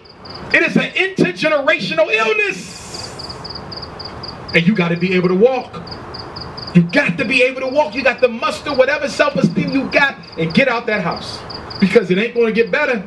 It's going to get worse. In fact, he might love you so much that he will love to kill. And don't let your daughter see her mother get beat on, because then she's more likely to accept it. Don't watch your son see his mother get beat on. He's more likely to replicate it. And it ain't just women who get beat. Men, y'all catching up. See, a lot of men, our egos won't let us admit that we being domestically abused. But you got a woman who's always cutting you and pinching you and slicing you up at night. You wake up with 20 cuts on you. That's right. You've been domestically abused. Bleach all your clothes. Keep threatening to cut off certain extremities on the human body. You know, if I catch you, what I do? She got one eye right in the middle. Don't blink. And the eye don't blink. That's right. Women can be domestic. I know a brother right now. I'm trying to get him out of a relationship. The woman is whipping his butt. Black eyes and everything. Yeah. Yeah. Because see, the law will protect the woman, but the law won't protect the man. So you got to know when to walk, fellas. Because you keep it up, one day she might shank you for real. And you don't need that in your life. And then you got the couch potato, lazy ass black man, spoiled by his mother. That's right, he wants to live off his woman. He don't want to work or nothing. I ain't talking about a brother who came out the joint looking for a job, can't find one, and his queen is holding him down. I'm talking about a man who ain't got no record. Perfect, healthy condition. But he chooses not to work. He said, my mother said I'm so much of a king, I ain't got to do nothing but breathe. And so he go find him a woman, and he wants you to work, he wants you to pay the bills. You come home after a hard day's work, he's sitting on your couch with your flip-flops, your do-rag, your robe, and got a nerve to ask you what's for dinner. He been home all damn day. And you got a nerve, oh baby, it's coming, let me cook up something fast. Now we're gonna talk about the fellas, we gotta talk about the ladies. Look, they itching. Look around, why y'all itching? Show me they're doing the shuffle, sit still. Why y'all women shifting and moving? I gotta go to the bathroom. No, stay there! Which one are you? So we got Miss High Maintenance. We got the Hopeless Romantic. Hot in the Pants. The Healer. The Homicidal Heartthrob. And the Home Wrecker. I'm gonna start with the Home Wrecker. I see people getting up and leaving. The Home Wrecker is the woman who specializes in taking other women's men. She might be dealing with 4 or 5 men, they all married. She got so tired of people taking her man, she decided to become just like them. She never thinks she can have a man to herself, so she just shares everybody else's and derives her self-esteem from the fact that she can break up a happy home. Black men, ain't no black woman on this planet who's going to be a secret in your life forever. The competition amongst black women is too intense for you to think that woman is going to be a secret so another woman can be happy with a peace of mind. Ain't gonna happen. Start off real good. She come up to you, say, I'm married, wife and kids. I understand that. In fact, one of the things that attracted me to you was such a good provider for your family. See why you laughing, right? He got stoned! But this is therapy! It's alright tonight! Getting off camera! Don't put him on the camera! Why would I want to take a good man from her husband? I just need a little bit of companionship, that's all. So you start dealing with her. Start off seeing her once a week. A year go by. Y'all done made so many cookies now, her head done got blown up. Now she want to see you twice a week. Now you're like, I don't know how this gonna work. This get kind of tight. Year 2 come by, now she wants you to get rid of the wife for her. I said, you know what? I knew something was wrong with you because Dr. Umar told me if they don't blink.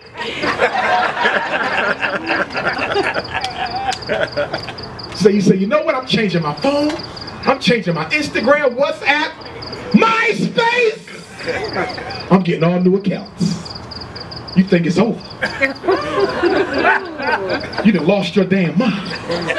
That woman gonna go straight to your wife and tell her what y'all did, when y'all did it, dates, receipts, Google space, hotel pictures. And you come home one day and guess who having coffee, talking to your life in your house. All your bags is packed. And your 8-year-old son is over there laughing at your dumb ass. My daddy thought he was a player. Fellas, if you got a good thing, temptation gonna come, but you got to be man enough to ward it off. I see too many men losing quality women for women who need a little bit more quality. It's the reality of the situation. Them home wreckers is out there. And they love the newlyweds. They like to get them fresh. Fellas, be on the lookout. I'm telling you, she will not stay a secret. She will destroy your whole family life. Let's talk about the hopeless romantic. Fall in love with every man she meets, first date. Any of them in here, raise your hand, sisters. This is therapy, you can be honest. Self-disclosure is important to the therapeutic process. Any hopeless romantics? I see a lot of twitching in here, Harlem shuffling. Now, the hopeless romantic, let me tell you how this works, fellas. You take it out, McDonald's, 2 cheeseburgers, a small fry, shamrock shake, apple pie, bobblehead doll. You drop her off. First date, no cookies, no kiss, no hug. You just took her out. You drive it home. Your cell phone going off. Text messages like crazy. 1, 2, 3, 4, 5, 6. You pick it up. You're silly. You looking. And it starts off like, I know this is going to sound a little crazy. But I can see things. Since I was a child, I was able to see well into the future. And when we were at McDonald's today, the way you just ate that apple pie, my spirit guides told me that you're supposed to be my husband. And they told me, no matter what, to make sure you become that husband. That's right. And my grandmother told me she had a dream that I was going to marry a man with 4 letters in his name. Well, I got 6, baby. It's okay, Grandma couldn't spell too good. Fellas, I'm telling you, anytime a woman telling you they love you in a week, somebody's crazy. It don't go down that way. And the worst thing you can do is bake a cookie with a hopeless romantic. Because if you take one of that lady's cookies, you got to keep the whole bag. You are not leaving her. Not them cookies. Took one of them cookies, she not letting you go. She will stalk you, come to your job, stalk you on Facebook, Twitter, Instagram, follow you around. You at the supermarket, you the only person in the supermarket, your phone ring. Hello? What are you doing in the ice cream aisle? You know you down. You know you were diabetic. What are you pouring the ice cream out? How do you know I'm in here? I'm the only person in the store. So you run out, you go to another store. Phone ring again.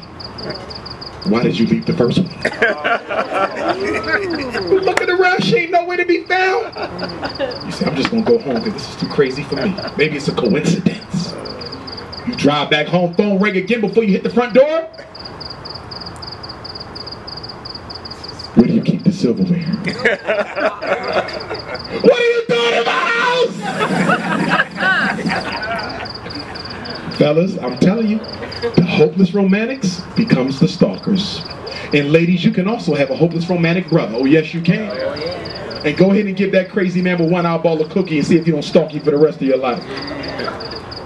When you see crazy people, you got to know when to go in the other direction. Yeah, I knew he was crazy, girl, but he was so sexy. And then you got high maintenance. That's real easy. She only care about how much money you make. Gold digger. She used to be a good woman though. But she got tired of men using her and men using her for her good heart, and she got so angry and she became just like the men who was using her. And now she want to get revenge on every man she dates by using them. Don't get caught up in somebody else's revenge scheme. And then you got hot in the pants. We ain't even got to spend too much time on that. Cookie's not even done. She giving them out. Oatmeal. Fuck. Lemon. Stop it. Y'all need to stop. Stop it. And then we got the healer and the homicidal honey.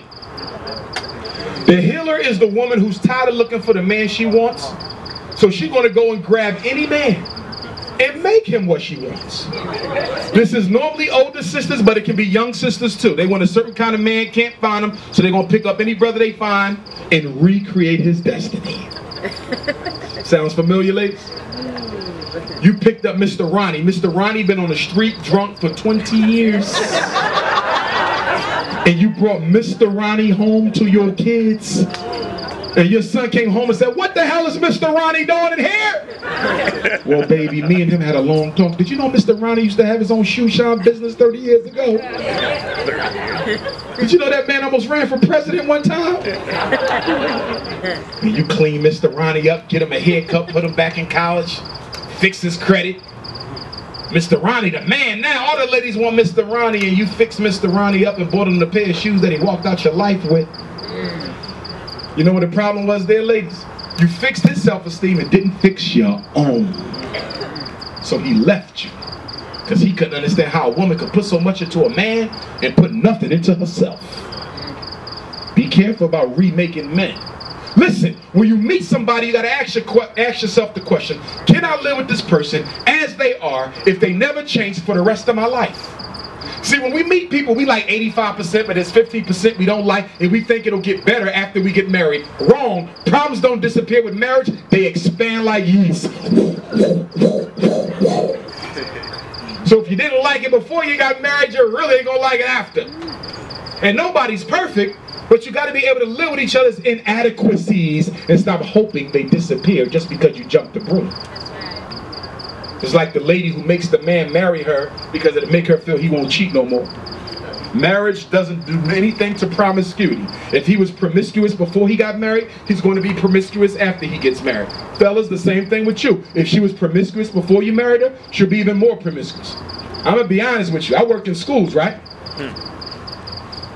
Them married women off the hook. I mean, it makes you scared. I'm like, my goodness, all these married women, they just coming at you, hard-working husbands and stuff, nice rings on their finger, and don't give a damn about the institution of marriage. So when you out here, you better choose well, because a lot of people get married for security. Stop looking at people.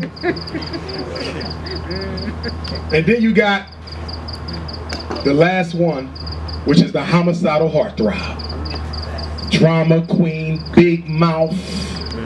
This is the woman who put all your business in the street.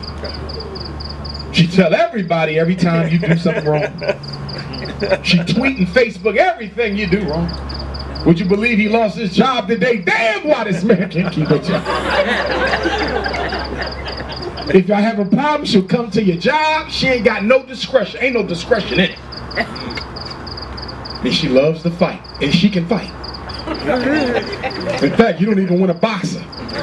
Because that jab she got laid you down last time. And she ain't scared of nobody in your family. The worst thing you can do is threaten them with your cousin. Oh, really? She will beat up your mama and your baby mama together! A couple scars to let you know they've been in some rumbles. 3 baby daddies' names on the arm, and they all tattooed with a skull and bones. Rest in peace. 2 gun holes on her neck. Only 3 teeth left. Something about her swag just told you it wasn't going to be that type of relationship. Listen, and this goes for men and women. If you a low-key type of person, don't date nobody who like a lot of drama and attention. It amazes me how you have a sweet little sister, she's so sweet, and she's dealing with Mr. Roughneck. Well, you got a laid-back brother, he cool, and he dealing with the biggest mouth woman in the hood. You got to find somebody who's within your drama scale. Okay? If your drama number is a 1, why the hell you get a 15? In and out of jail, baby, can you come bail me out? I had to smack up the man at Fridays. Now, we got this issue of polygamy, right? Here's my take on polygamy. See, I got all the men's attention. Here's my take on polygamy. If a man wants more than one wife, I think he has a right to it. But I think every woman has a right to decide if she wants any part of it. So my point, fellas, is this. You cannot manipulate women into plural marriage. I think that's wrong. If you're going to have 2 women, be honest about it and let her know. I think I'm going to have 2 queens. Don't lie. Because what a lot of brothers is doing is talking about something, nah, baby, you all I need. I don't think of nothing but you. 6 weeks later, she done found you with somebody else. You lied. If you want 2 women, say that. You want 4 women, say that. Of course, you got to be able to provide. See, the sisters thing is, not only do you want me to put up with this, you ain't even got the finances to sustain this shit. So, fellas, you got to make sure you can handle 2 houses. Ladies, y'all got to be honest too, because some of y'all polyandrous. That's right. Some of y'all got more than one partner too. Got real quiet in here. That's right. Some of y'all got more than one house. Y'all maintain it. I got to pay the rent. So, let's say I was in charge of polygamy in Sacramento. Let me tell you how the system would work. Every woman who wants to get married, they would fill out paperwork. We would have a council of elders. 20 happily married elder couples. 20 mamas, 20 babas. All the men who want to get married, you don't go to the woman. You don't go to her first. You come to us. You come to the elders. You got to be trained. That's right. You got to go through training to be a husband so you know how to take care of that damn house. That's right. You got to pass the damn test to get a wife. And then once you say you're ready and you get certified by the elders to get married, they bring you 4 books. Book 1 is your first wife. Who's in the A book? Book 1 got all the women in it, no kids, never been married, virgin, body like Serena Williams. Lord bless her. And so your first wife comes from book 1. So you get your first wife. You got to be married at least 3 to 5 years before you can get a second wife. Can't get 2 till you first prove you can do it right the first time. All right. So 5 years go by. You had your first wife. You go to the elders. I'm ready for wife number 2. The elders decide if you get another wife, not you or your wife. And if they decide, they come and have a conversation with your wife. He can afford it. He's doing well. For the sake of the community, this is what's going to happen. They talk to your kids, talk to your wife, make sure there's no domestic violence, no issues. They say, okay, you ready for your second wife? After you've been with the first one for 5. They bring you book 2. You only get 4 wives in my system, max of 4. Beyond that, you're gonna kill your damn self. So they come back with book 2. Who's in book 2? These are sisters who might have a couple children, might have been divorced. They got a little baggage, but it ain't much. They still got it going on. Got their businesses, they good. So you get your second wife, 5 more years go by, you ready for your third. You got to go back to the elders because they might say, you don't need no more, you're having some issues in your relationships. You stuck at 2. No more for you, son, because we found out you was a spiritual vampire. Goodbye. Now, if you're lucky enough to get a third wife, fellas, they talk to both of your wives, talk to the kids, make sure everything's good. They bring you book 3. This is the C book. Why is it the C book? It means when you choose this time, be careful. Because these sisters got a little bit more baggage.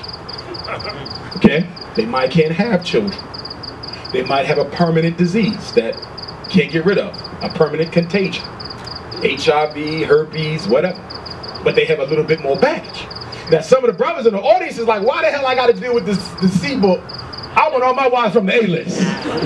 No! Now why can't the brothers get all their wives from book 1? Because every man want their wife from book 1. And if we let you marry all the attractive single virgin women, what about all the other sisters? In African polygamy, all the women are supposed to have an equal chance of getting married, not just the attractive ones without no children. A woman with 10 kids in the projects should have just as much opportunity to get married as a single woman with her law degree with no children. It must benefit the women as much as the men. So you cannot just go and get all the Beyoncés and think it's going to be that way. No, you have to share the good with the not so good. See, ladies, if you organize polygamy right, ain't no man gonna want it anyway. Stop laughing! Cut it out, Queen Mother! Cut it out! All y'all got to do is set it up right. So then, he ready for his 4th wife. He got his A wife, she gorgeous. B wife is gorgeous too. C wife a little bit more careful, but she alright. The elders bring him his last book, the D book. Y'all need to stop. You know what D stand for? Dangerous. You better choose this one right. Now, what type of women in the D list? These women, they might have been to jail 3 or 4 times. She might have accidentally shot her husband. She might have gave her baby daddy concussion or 2. She might got a little psychotic disorder, a little borderline up in there. You know, a couple suicide attempts. A little bit of Ritalin, a little bit of Prozac, a little bit of, you know, a little alcohol problem. Might only got 1 eye left. She's dangerous. But guess what? Fellas say, well, I gotta choose from the D list. Because all the women have a right to be married. Now, fellas, before you knock that sister on the D list, think about it. Think about it.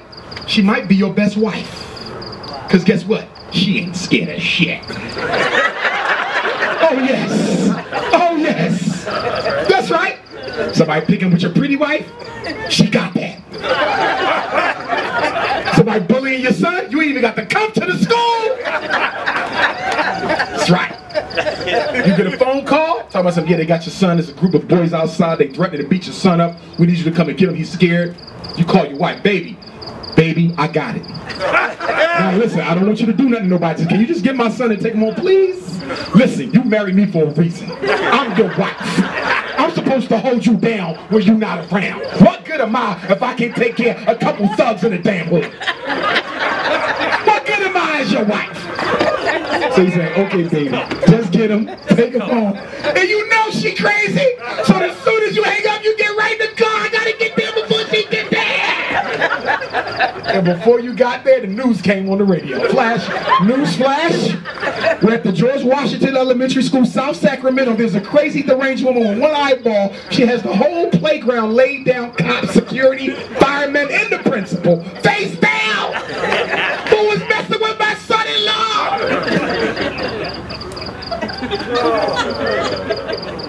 That's right. D-list? I can bring it to my lectures. She'll be up here like this.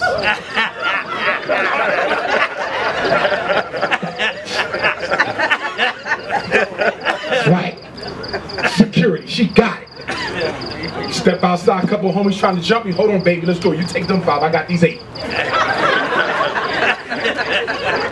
So don't knock the D-list.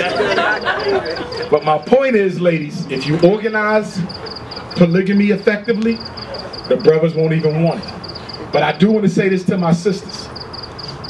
And a man can't have nothing to do with this. Y'all need to have an all-women's conference and work through y'all things. Not only y'all sisterhood, but y'all got to do something about this polygamy. Because you already have it. You have an undercover, buck wild, what we want to call it, no rules polygamy in Sacramento. You already got brothers with multiple women. And the women know it. But because they can't stand each other, they live a life as if the other one don't exist when you know that they do. And then I got to deal with it in school. Why? Because you got one man with 5 kids from 3 different women, and the mothers don't like each other, and the brother and sister in the same class, and can't even say that that's their brother. Because of their mothers. I ain't thinking about y'all. I'm worried about them damn kids. I'm worried about the babies. That's why we got to put some rules to it. Make these men accountable. Because right now, a lot of them not. Got you, got her, you acting like she don't exist, she acting like you don't exist, I got my cake and eat it too. Put some rules to it. That's all I'm saying. Okay? Now, and the men ain't gonna want it, some of them, because you put rules to it, because now you're talking about accountability. See, in my system, there is no such thing as undercover polygamy. If you got more than one wife, everybody knows it, because you had to marry those women in a public setting. Ain't no secret polygamy. The man don't go out and find his own wife because he ain't gonna tell everybody that that's his wife. So the elders are gonna broadcast it all around. Man with another woman, I'm leaving. I'm out. I'm not gonna stop you. If that's below you, that's below you. I'm not gonna stop you. I just got one question. You're leaving a man who provides, who loves you, who takes care of his kids. What he did wasn't right, but you're about to leave this situation. I want to know who the hell you're going to find when you leave. I'm just giving y'all the real. Most men got another woman. So you're going to leave a provider for someone who don't provide at all. I'm going to tell you when you better leave, though, black woman. When do Dr. Umar say you better get out that relationship? When you was #1 and now you #2. The minute you ain't the queen bee no more, you are being disrespected, and it's time to pack your bags. Because once you go from 1 to 2, before you know it, you ain't even a top contender no more. I wish my daughter would come and tell me, yeah, daddy, I was his #1, but now I'm his #3. Oh, hell no, I'm gonna go get your bags my damn self. You don't let no man bump you down a few notches when you help make his ass. Do you understand? You gotta keep your respect and your decency. Okay? Sister asked me, Dr. Johnson, I think my man might be a switch hitter. Down low. How do you know if your man is bi? I said, well, I really can't answer that because I've never been. But I will tell you this. In my experience in therapy, and I've done therapy with a lot of homosexuals and lesbians, in my experience, if that man is homosexual, somebody in his social circle will reek of that energy. Are y'all following me? So if you have a suspicion that your man or your woman is practicing liberated sex, invite the whole social group to the house. Super Bowl. Tell your man, bring all his friends over for the Super Bowl party. Every last one of them. Davey, boy, everybody. Okay? Have your hors d'oeuvres, the beer, you want all 20 of his homies. And this is what you do, ladies. If they into other stuff, somebody won't be able to hide it. Study them. And so when you see the one with the long eyelashes who don't blink, you just got your answer. Because a heterosexual man don't hang with a homosexual man. So if your man got some of them in a circle, birds of a feather. I'll tell you something else. You do the laundry. What? You do the laundry. You know you wash the laundry. Yeah, right. And he accidentally put your underwear on.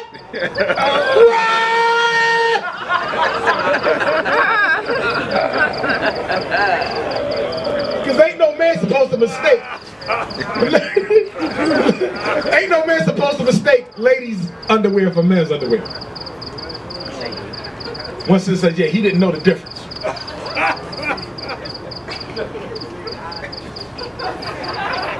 Let me give you something else, ladies. If your man prefers non-traditional forms of intimacy, he likes coming through the back door instead of the front. I'm gonna take it a step further. Let's say he can only climax coming through the back door instead of the front. Oh, it's very common. Yeah, it is. It's very common. You know you're dealing with somebody who has a history. Oh, y'all need to see some of the emails I get. My man, this is the only way. He said he don't understand what, huh? First of all, that's not even made for intimacy. That's something you done got from the Europeans.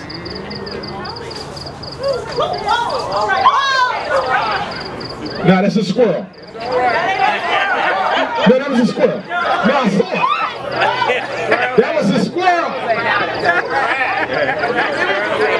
Ain't nothing wrong with that. So ladies, y'all need to be careful because the AIDS rate going out of control. Bisexual men impregnating sisters, injecting sisters with poison energy. Ladies, be careful. If your man like being in the mirror more than you, if he like wearing his jeans tighter than yours, if the heel on his stiletto is taller than the heel on your stiletto, y'all think I'm playing. This is real. Y'all better come to the East Coast and see. My bad, it's California. It started over here. I had Harvey Milk and Autumn Boys. They remixed the whole game over here. Y'all the first state to mandate homosexual studies in public schools. Wow! I didn't know that? Yeah, California legislature passed the bill, said children have to be taught homosexual history. They added it into your social studies curriculum. About 2 years ago. I know, they didn't even tell you. So ladies, be careful. Fellas, you got to be careful.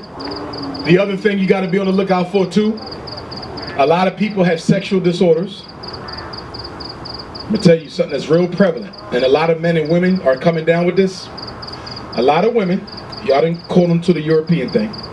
So y'all like to do a lot of self-pleasure these days. Gadgets, toys, electronic devices, right?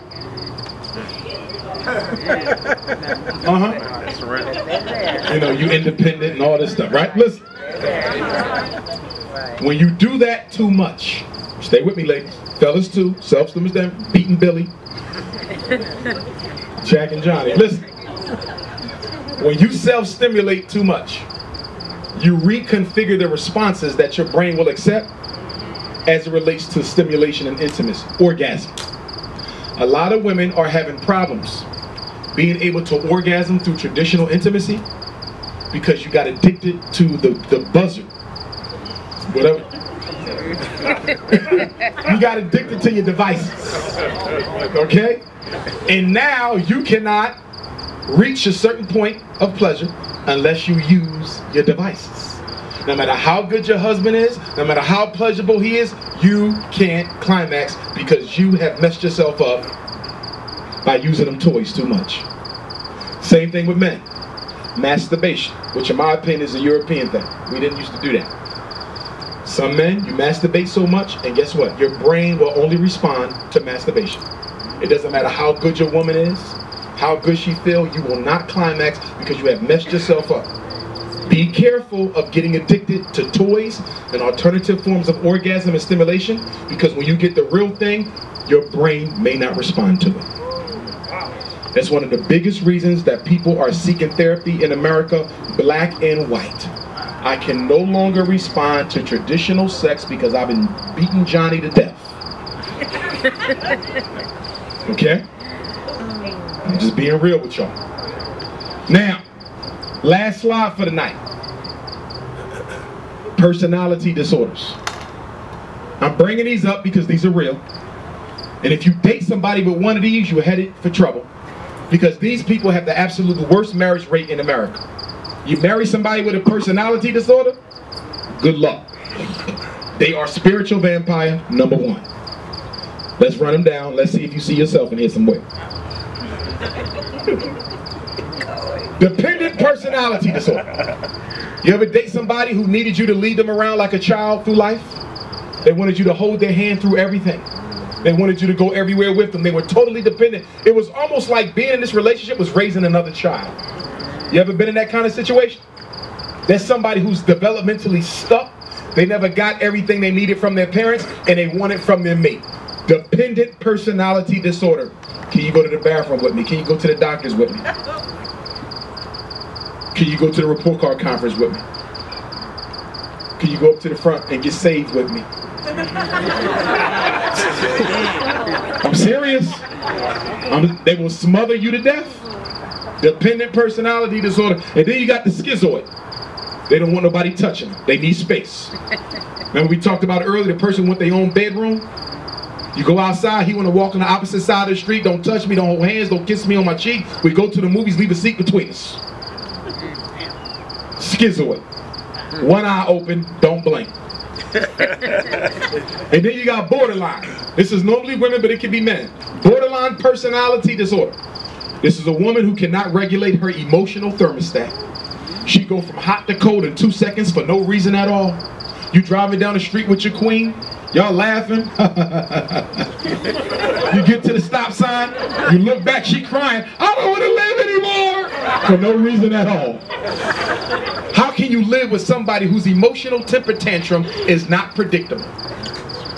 And the saddest thing about people with these problems, they raise their children with the same problems, because children learn by what they see. Dependent personality parents will raise dependent personality children. Most of our children pick up the emotional debilities of the parents. Any of y'all work in schools like me, you know what I'm talking about. The girl in 7th grade got on the mini skirt, crazy makeup on, hair spiked up, boobs all out, tattoos. You say, I can't wait to back to school now to see the damn mother who done birthed this child. The mother coming in, bigger version of the daughter, same thing, hair spiked up, stiletto. Children are what we make them. Stop talking about where these kids come from. They came from us. That's right. We messed them babies up, and we got to fix them. I didn't raise her to be like that. No, but you let somebody else raise her to be like that because you was too busy doing something else. Yeah. And then we got obsessive compulsive personality disorder. Oh my God. Fellas, you ever date a woman? Every time you go to her house, she ran her house like a prison. You took your shoes off, you got to take them to the 4th floor, put them in the closet.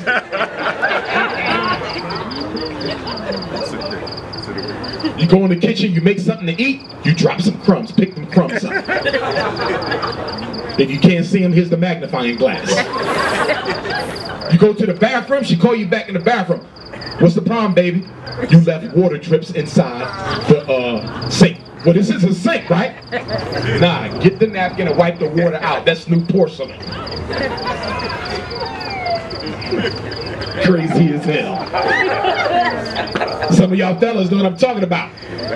She run that house like a damn drill sergeant. You can't do nothing. The kids can't even do nothing. They gotta eat like this. Because the mother got OCD. And ladies, why do some of y'all be so OCD about your houses? It ain't because you like being clean.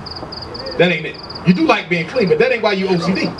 People with OCD are people who got internal issues that they don't have no power over. They feel powerless over their internal problem. So what do? They try to over-control the external physical world to compensate for the lack of internal control. Wow. And sometimes men can be OCD. Men are definitely OCD about their cars. Ladies, am I right? Yeah. You can't eat in his car. He don't even want you to make a phone call in his car. You can't use his mirror to put your lipstick on. You shut the door, he talking about some don't slam my door. He washed his car every other day, it didn't even rain. And you can't understand it because you like the car only worth $300. You treat the car better than me for $300. Obsessive. These people are obsessed that something's going to go wrong. Obsessed. I think I'm going to catch the flu. I'm obsessed that I'm going to catch the flu. So every time I go to the bathroom, I wash my hands for 25 minutes. The obsession is I'm going to catch the flu. The compulsion is to wash my hands so I don't catch the flu. So you go into the bathroom and your man's hands is bleeding. You're like, baby, your hands is bleeding. Don't wash them no more. Nah, the flu going around. You better wash yours till yours bleed so we can bleed together. Somebody call the cops.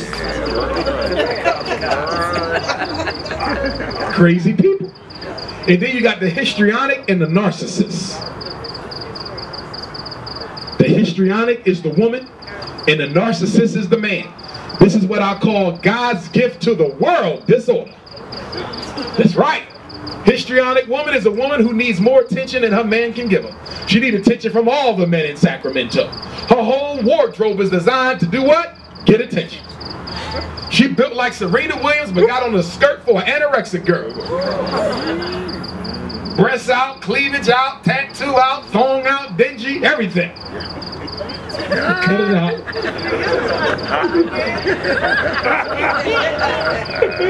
Stop it! Histrionic? It's report card night. She got to go pick up the kids' report card. Now, remind you, they go to an elementary school, right? She walk in there like she going to the Grammys. Boom! Stilettos, mini skirt. The principal is like, what the hell is going on? Music start playing in the hallway. A histrionic woman is a woman who needs, she never gets enough attention from men. Fellas, if you marry a woman like this, you're in trouble. Every time you go outside, you feel embarrassed. Like, baby, do you got to dress like that? Do you have to wear that? And she says, I can't help the way God made me look. What you want me to do? This is God-given. I tell you what, you don't like what I got on? You go in my closet and you find something. And then you go in the closet and all the outfits is the same. They're just a different color. You have a hard life. Some of y'all ladies, y'all got girlfriends like that. They're histrionic. You go out with them with the group, they got to get more attention than everybody else in the group. Yep. It's the way it goes. What you wearing, girl? Oh, for real, let me call Chanel. Chanel, what you wearing? Let me call Roxanne. Roxanne. And so she called everybody, see what y'all wearing? Because she got to outdo everybody. Some of y'all might be histrionic. And then you got the narcissistic brother. God's gift to the world. This is the brother who tell you to your face, you are not the only one. You will never be the only one. You should be lucky I'm dating your ass. You know how many women in Sacramento want to be with me? This is King Fish.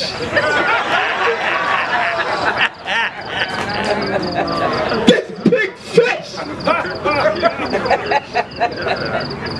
He says, I don't ever want to hear no complaints from you. Next time you complain, I'm dropping you off for another woman. I don't need this in my life. To Sacramento High School and go into the gym. And I want you to look at the name of that 1982 football championship. That was Big Fish. I won that.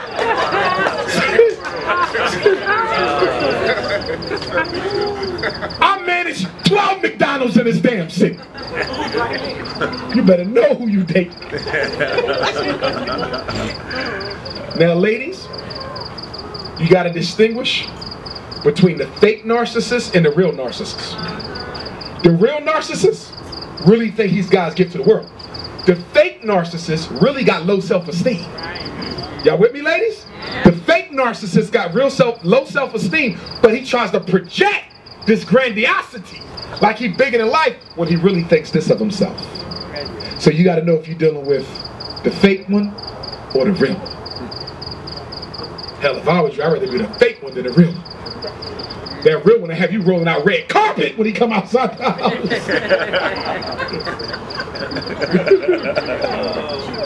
And he raised his son to be just like him. That boy in the 5th grade, he already think he the ish in Sacramento. Straight F's on the report card and everything, but he going to the NFL. And then we got antisocial. Normally men, but it could be women. People who don't like other people. You ever date somebody who don't like people? They don't like people. Don't take them nowhere. Don't invite nobody to the house. I know what I'm talking about. Some of y'all date people who don't nobody like them. Right? Fellas, you got a woman, she antisocial. You take her over your cousin's house, you can't leave her because they'll beat her up when you leave. Ladies, you got an antisocial boyfriend, you cannot take him to the family reunion because your uncles will jump his ass. You sit there acting like you're real hard, don't talk to nobody, your grandma come over there, you don't even want to speak to your grandma. Grandma say, here baby, I brought you some water because you look thirsty. Excuse me? You look thirsty, baby. Lips dry as hell, they peeling. Do I look thirsty to you? Do I ask me? Lips is cracking red. Antisocial. People who don't like people. And you know what I find? It's always social people who date people who ain't social. I see some of the most social sisters, like involved in everything and organizations and giving back to the community, and look at her man. Same thing with fellas. Fellas is all involved, and he got some insecure, antisocial woman on his arm. How can you live a life like that? You like to do everything, they like to do nothing. And then you got the depressive personality disorder. Oh my God. You ever date somebody who was always sad for no reason? For no reason. Nobody died, nobody lost their job. They just sad. They make your whole day just messed up. You talk about spiritual vampire? They might be the worst one. You come home, hey baby, I got a raise, I got a $10 raise. That's all you got?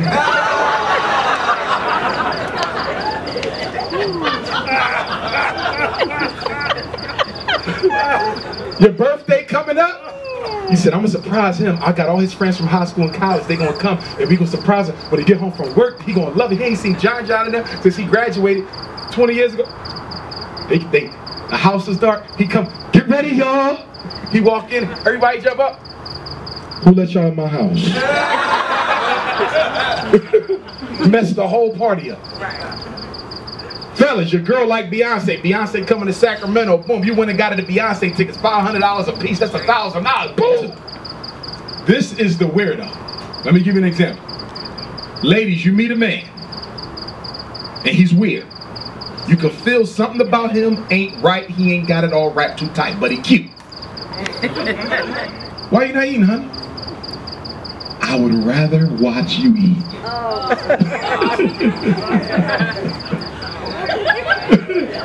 Oh yeah. See everybody in the bar.